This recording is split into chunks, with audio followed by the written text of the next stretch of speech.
The darkness of space suddenly erupted with thousands of bright flashes as the Vulcan Empire's massive war fleet dropped out of hyperspace.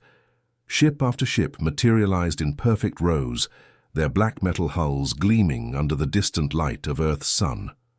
The fleet stretched for hundreds of kilometers in every direction, looking like a deadly cloud of metal insects ready to devour everything in their path. Admiral Thexmore stood on the bridge of his flagship, staring out at the small blue and green planet floating peacefully in the distance. His four eyes glowed with satisfaction as he counted the ships under his command. 10,000 of the most powerful warships in the galaxy, each one capable of turning entire cities into glass. The scars and burn marks on their hulls told the story of countless battles and victories across the stars. "Look at it," Thexmore said to his second-in-command, Commander Vextol, "just hanging there like a ripe fruit waiting to be picked. No defenses, no warning systems, no fleets protecting it. These humans are even more primitive than our intelligence reports suggested." Commander Vextal moved his 6 legs closer to the tactical display, studying the readings from their advanced sensors. Green dots showed the positions of their own ships, while the empty space around Earth showed absolutely nothing threatening. No orbital weapons platforms, no hidden space stations, no defensive fleets waiting in ambush. "Admiral, our scanners show no military installations of any kind," Vextel reported, his voice filled with contempt. "A few small space stations for research and some communication satellites, nothing that could even scratch the paint on our smallest ship. This planet will fall faster than any world we've conquered before." The bridge crew of alien officers buzzed with excitement and anticipation. They had spent months traveling through hyperspace to reach this distant corner of the galaxy, following reports of a species that had recently developed faster-than-light communication. New species meant new slaves, new resources, and new worlds to add to their empire's growing collection. Meanwhile, deep beneath the bustling city of Seoul on Earth's surface, Admiral Park Jin-ho stood in the most advanced military command center humanity had ever built. The walls around him displayed holographic images of space, showing every ship in the approaching alien fleet in perfect detail. Red warning lights bathed the room in an ominous glow as dozens of human officers worked at their stations, tracking the enemy's movements. Colonel Kim So-ra, Jin-ho's most trusted aide, approached with a tablet in her hands. Her face was calm and professional, but Jin-ho could see the concern in her eyes. She had served alongside him for 15 years, through humanity's greatest military challenges, but nothing had ever been quite like this. "Sir, we're receiving transmissions from the lead alien vessel," she reported in a steady voice. "They're broadcasting on all frequencies, demanding our immediate and unconditional surrender. The message is being repeated in dozens of languages, including several we've never heard before." Jin-ho nodded slowly, his weathered face showing no emotion. At 62 years old, he had spent his entire career preparing for this exact moment. Every wargame, every training exercise, every defensive strategy had been designed with one goal in mind: protecting Earth from exactly this kind of threat. "What are they calling themselves?" he asked, taking the tablet to review the alien communications. "The Vulcan Empire," So-ra replied. "Their leader identifies himself as Admiral Thexmore. According to their broadcast, they've conquered over 900 worlds across the galaxy. They're giving us 1 hour to surrender completely, or face what they call total planetary cleansing." The command center fell silent, except for the quiet humming of computers and the soft beeping of monitoring equipment. Every person in the room understood what those words meant. They had studied the reports from other star systems, intercepted communications describing what happened when the Vulcan Empire arrived at inhabited worlds. Complete destruction of all military forces, followed by the enslavement of any survivors. Jin-ho walked over to the main communication console and placed his hand on the activation switch. He looked around the room at the faces of his officers, seeing determination mixed with nervousness. These were good people, dedicated soldiers who had volunteered to defend their home world against impossible odds. "Open a direct channel to their flagship," he ordered, his voice carrying the authority of someone who had commanded respect for decades.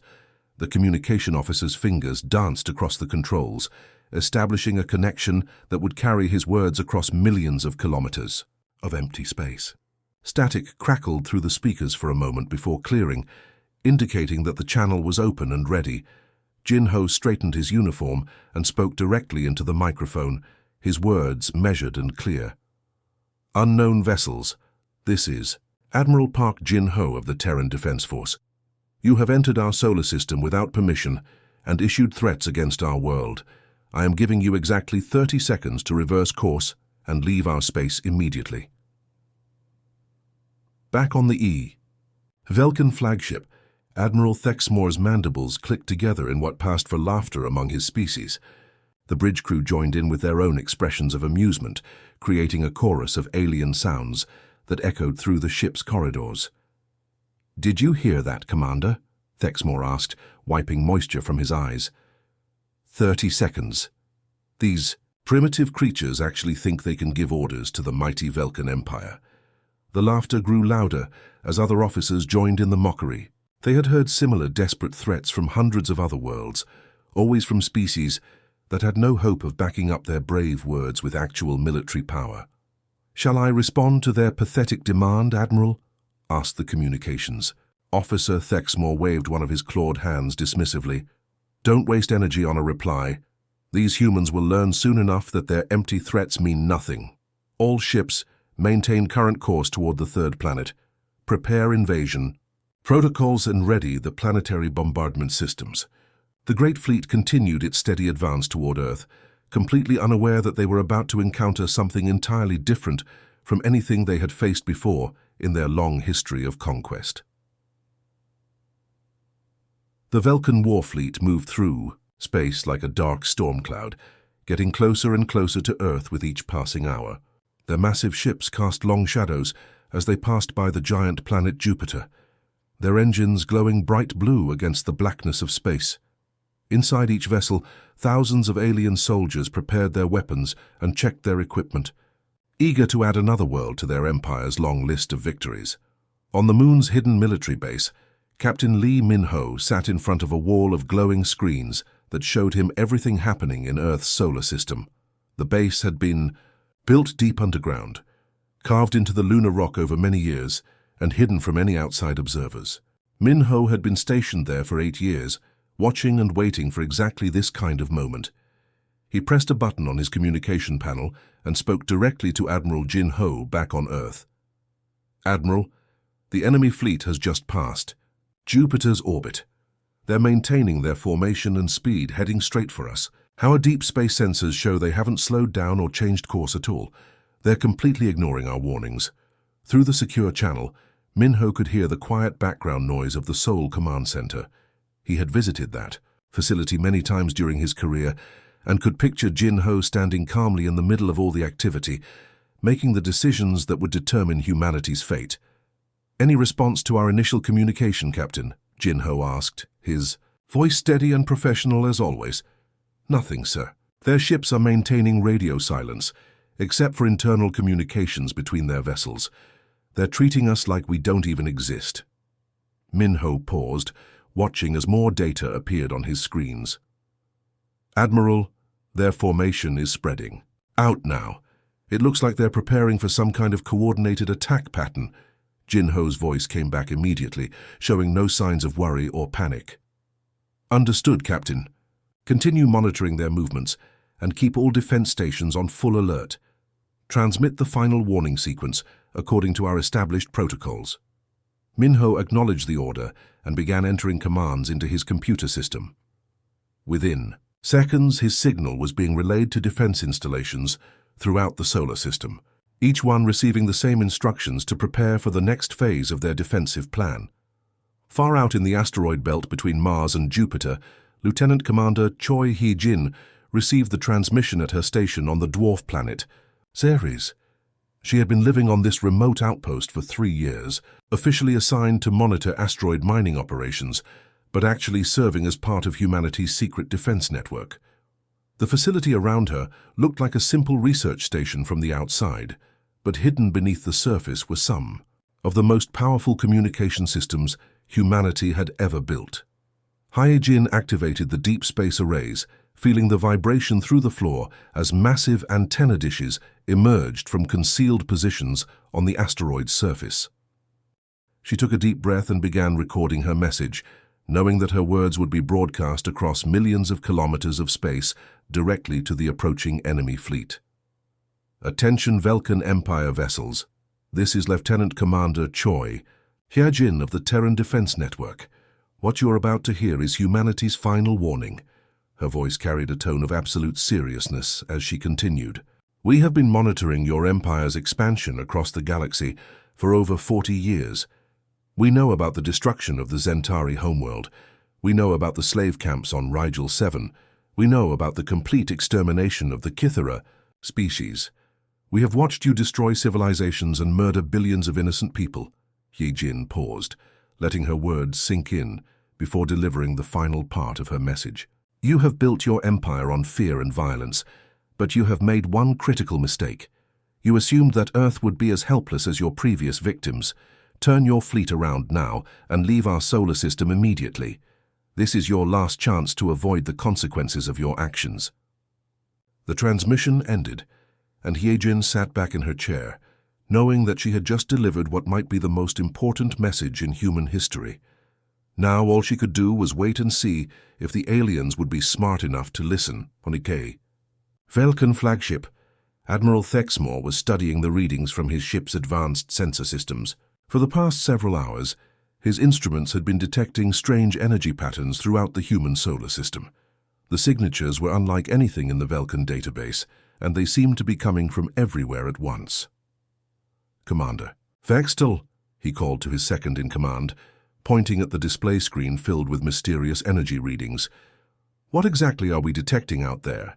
These power signatures are showing up on asteroids, moons, and even in areas of space that appear to be completely empty. Vextal moved closer to examine the data, his multiple eyes focusing on the various energy patterns scattered across their tactical display. After several minutes of analysis, he turned back to his commander with a dismissive gesture. Nothing to worry about, Admiral.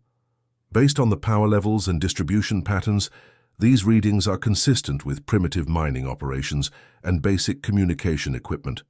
These humans are probably just trying to maintain contact between their scattered mining facilities and research stations. Thexmore nodded, satisfied with the explanation. It made perfect sense that a young species like humanity would need to mine asteroids for resources and would want to communicate between their various outposts. The energy signatures were actually proof of how primitive and defenseless these creatures really were. Any response to their latest transmission? He asked the communications officer.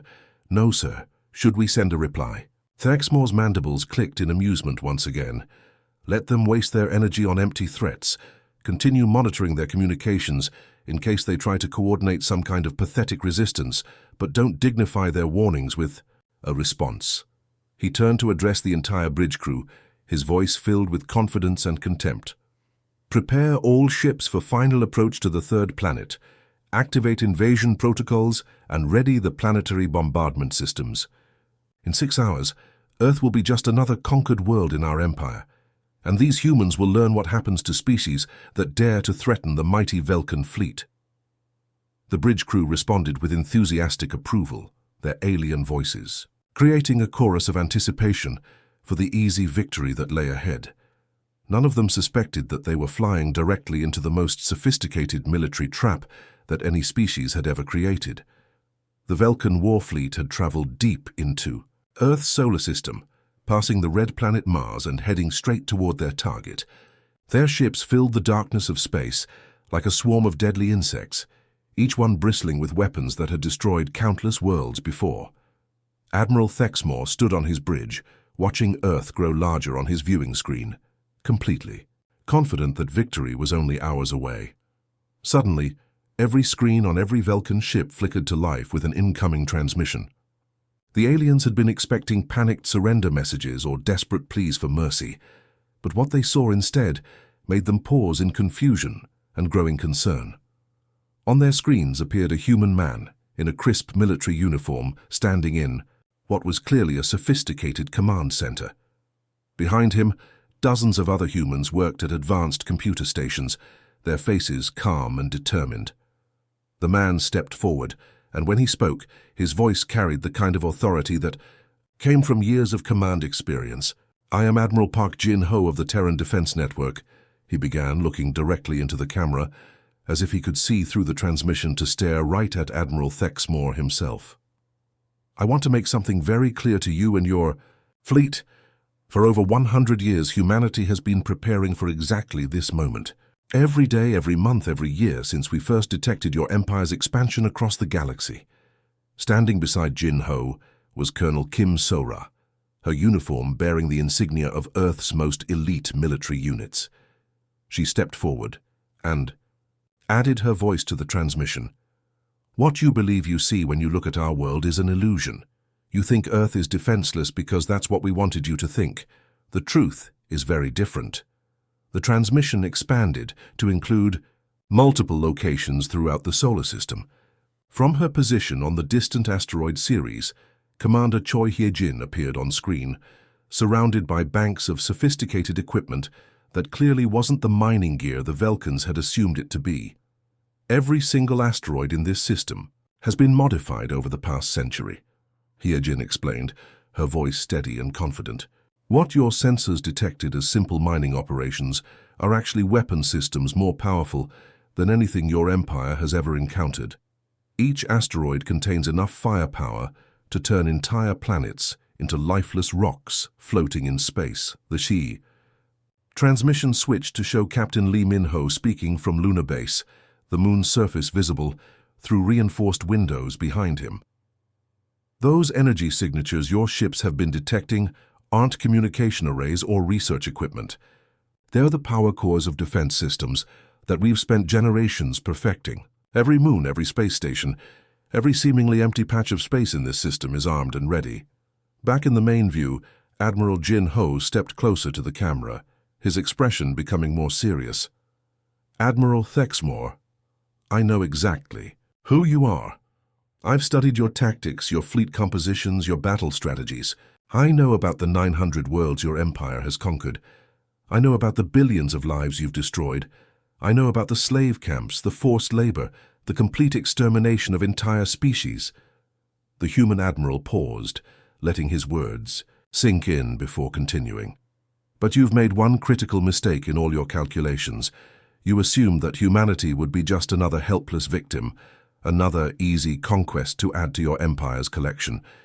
You couldn't have been more wrong." General Yang Tai-min, a stern-looking man with grey hair and battle scars on his face, joined the transmission from his command post on Mars. "Every human world throughout the galaxy is protected by defensive networks exactly like this one. We learned long ago that the universe is full of species like yours, empires built on conquest and destruction. So we made a choice." The general's voice grew stronger as he continued. "We chose not to build fleets of conquest. We chose not to invade other worlds or build empires. Instead, we perfected something far more powerful, the art of absolute defense. Every human colony, every outpost, every settlement is protected by weapons and defenses that make invasion impossible." Colonel Kim Sora added, "While you were conquering worlds and celebrating your victories, we were watching and learning.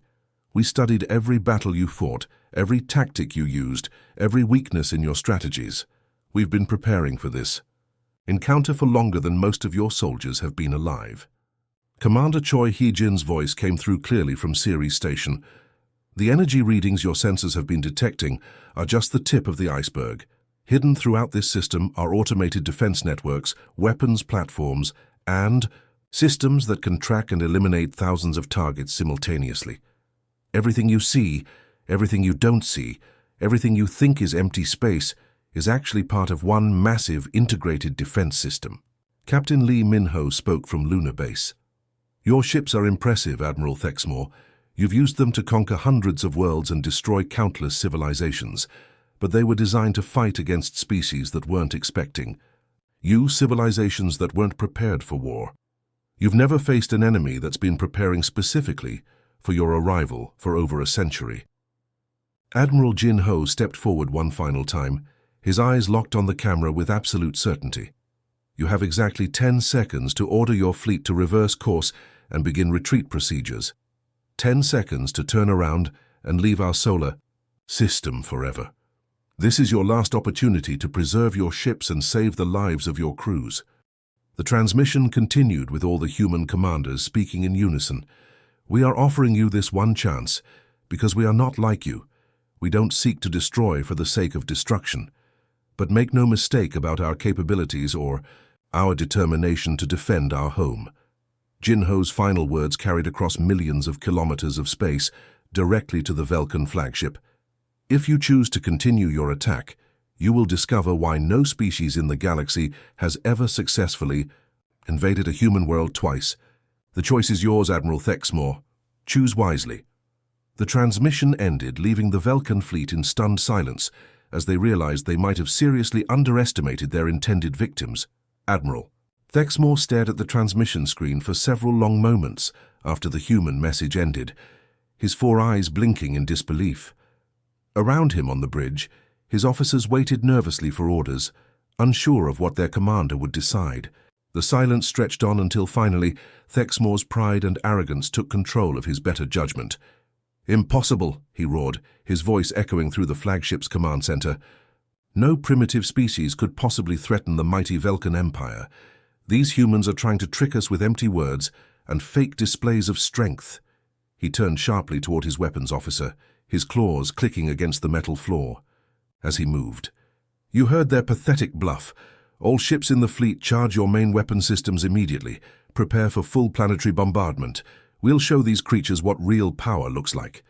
The weapons officer hesitated for just a moment, remembering the confidence in the human admiral's voice, but years of military discipline took over. His hands moved across the control panel, sending the attack order to every ship in the massive fleet. "All vessels, this is flagship command. Charge weapon systems and prepare for planetary assault. Target the 3rd planet for complete destruction." Throughout the Vulcan Armada, 10,000 warships began powering up their most devastating weapons. Energy cores that could level entire cities hummed to life, while massive cannons that had reduced planets to rubble started charging with deadly power. The space around Earth began to glow with the combined energy of the most powerful military force the galaxy had ever seen. But the moment the first Vulcan weapon system came online, something incredible happened that changed everything in an instant. Deep inside Ceres Station, Commander Choi Hye-jin had been watching her instruments carefully, waiting for exactly this moment. The second her sensors detected the enemy weapons charging, she pressed a single button on her control panel and spoke 2 words into her microphone: Sequence Alpha. Those words triggered events that had been planned and prepared for over a century. Throughout the asteroid belt, massive chunks of rock that had appeared to be nothing more than space debris suddenly began to transform. What the Vulcans had, dismissed as primitive mining equipment, revealed itself to be something far more terrifying. Entire asteroids split open like giant mechanical flowers, their rocky surfaces peeling back to expose gleaming metal structures hidden inside. Colossal railgun barrels, each one larger than the biggest Vulcan battleship, emerged from concealment and swiveled toward the enemy fleet. These weapons had been built in secret over decades, powered by fusion reactors buried deep within the Yi asteroid cores. On Lunar Base, Captain Lee Min-ho activated his own part of the defensive network. "Lunar Base to all lunar defense platforms," he announced calmly into his communication system. "Execute Protocol 7. All weapon systems are now active." The surface of Earth's moon, which had looked peaceful and natural from space, suddenly came alive with mechanical movement. Huge sections of the lunar surface split apart along hidden seams, revealing that much of the moon had been hollowed out and converted into the largest weapons platform humanity had ever constructed. Defense turrets the size of skyscrapers rose up from concealed positions, their barrels tracking toward the Vulcan fleet with mechanical precision. Energy weapons that could cut through the thickest armor began charging up, their power cores drawing energy from reactors built deep inside the moon's core. Throughout the entire solar system, what had appeared to be empty space suddenly filled with deadly surprises. Automated defense satellites that had been invisible to Vulcan sensors decloaked and revealed themselves, their advanced stealth technology no longer needed. Weapon platforms disguised as communication relays activated their true purpose, swiveling massive guns toward the invading fleet. Even pieces of space debris that had seemed completely harmless transformed into sophisticated attack drones, their hidden weapon systems coming online all at once. The entire solar system had been turned into one enormous trap, with Earth sitting safely in the center like a precious jewel protected by the most advanced defensive network ever created. Admiral Thexmore watched in growing horror as his fleet's sensors suddenly detected thousands of new contacts appearing throughout the system. "What is happening?" he demanded, his voice rising in panic.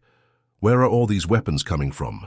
Before anyone could answer his question, the human defensive network opened fire all at once, and space itself seemed to explode with deadly energy.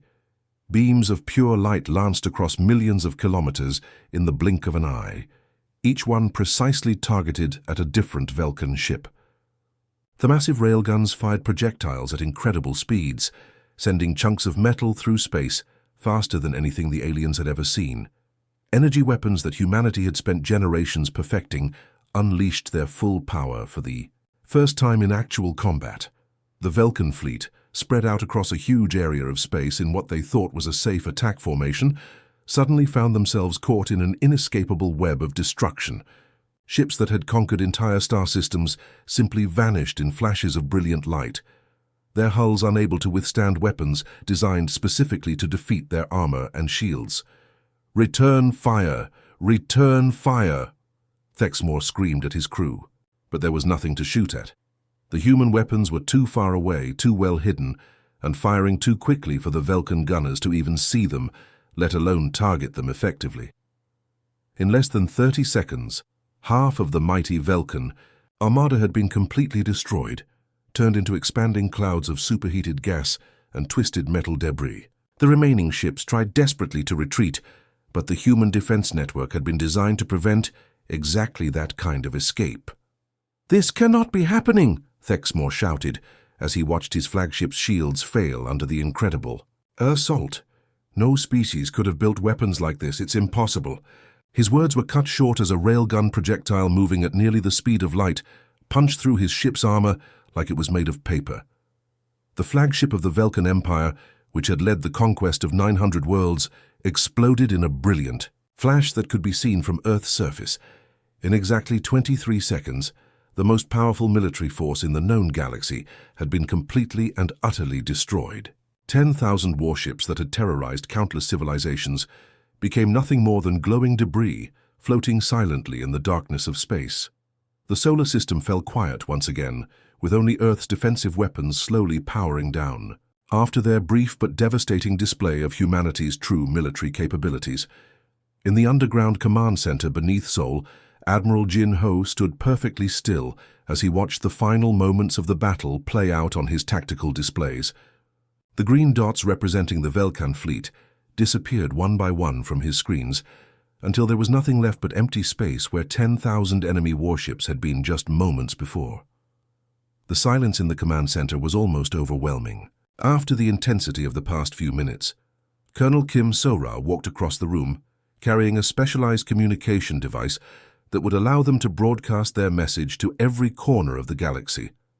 Her footsteps echoed softly in the quiet room as dozens of human officers continued monitoring their stations, making sure that no threats remained in Earth's solar system.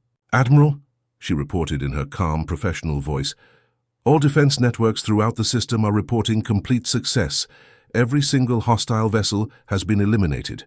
Our automated systems handled the entire engagement without requiring any human pilots or gunners to put themselves at risk. We have 0 casualties on our side." Jin Ho nodded slowly, his weathered face showing a mixture of relief and sadness. He felt relief that Earth was safe, but sadness that it had come to this at all. He had hoped that the Vulcan Empire would listen to their warnings and choose to leave peacefully, but their arrogance and bloodthirsty nature had made violence inevitable. "Colonel, prepare the galaxy-wide communication array," he ordered, his voice carrying the weight of someone who understood the historical importance of what they were about to do. Open channels to every known civilization within our galactic neighborhood. It's time to make sure that every species in the galaxy understands exactly what just happened here today. So-Ra activated the powerful transmitters that would carry their message across thousands of light years to reach every inhabited world that humanity knew about.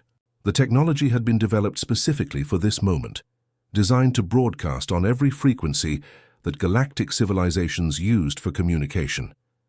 Within minutes, the transmission was ready, and leaders from human defense installations throughout the solar system joined the broadcast. Captain Lee Min-ho appeared on screen from Lunar Base, where he was surrounded by the massive weapons that had just demonstrated their terrible effectiveness. Commander Choi Hee-jin connected from her position on Ceres Station, with the asteroid's newly revealed gun batteries visible through the reinforced windows behind her. General Yang Tai-min joined from his command post on Mars, his stern face reflecting the seriousness of the moment. Each of these officers had played a crucial role in defending Earth, and now they would help deliver humanity's message to the galaxy. Admiral Jin Ho stepped forward to address the camera, knowing that his words would be heard on thousands of worlds across the galaxy within hours. Species that had never heard of humanity would soon learn exactly what kind of neighbors they had living in this corner of space. "This is Admiral Park Jin-ho of the Terran Defense Network," he began, his voice carrying the quiet authority of someone who had just proven his words with actions. "I am broadcasting to all intelligent species within our galactic region. You have just witnessed the complete destruction of the Velkan Empire's invasion fleet, 10,000 warships that came to our solar system with the intention of conquering Earth and enslaving humanity." He paused for a moment, letting that information sink in before continuing. "What you have seen today should serve as both a warning and an invitation to peaceful contact. Humanity has no desire to conquer other worlds or build an empire through violence and destruction. We seek peaceful coexistence with all intelligent species throughout the galaxy." Colonel Kim So-Ra stepped forward to add her voice to the message. "For over a century, we have been aware of the Velkan Empire's expansion across the galaxy. We monitored their communications, studied their tactics, and learned about the terrible fate of the worlds they conquered. We chose not to strike first, but we also chose not to remain defenseless." General Yang Tae-min's gruff voice carried clearly across the transmission. "Let me be absolutely clear about something important. Any species that approaches human territory with peaceful intentions will be welcomed as friends and potential allies. However, any attempt to attack human worlds, colonies, or citizens will be met with immediate and overwhelming defensive response." The general's expression grew more serious as he continued. "What you witnessed today was not the full extent of humanity's defensive capabilities. It was simply one solar system's automated defense network responding to a direct threat. Every human world, every colony, every outpost throughout the galaxy is protected by similar systems." Captain Lee Min-ho spoke from Lunar Base, his words carrying across the vast distances between stars. "We want to make something very clear to everyone listening to this message. We are not conquerors. We do not seek to rule over other species or force our will upon unwilling populations. We are defenders, and we have spent generations perfecting the art of defense." Commander Choi Hye-jin added her voice from Ceres Station. "The choice of how to interact with humanity is entirely up to you.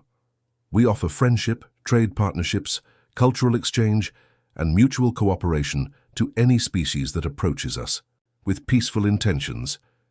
Come to our worlds as friends, and you will be treated as honored guests."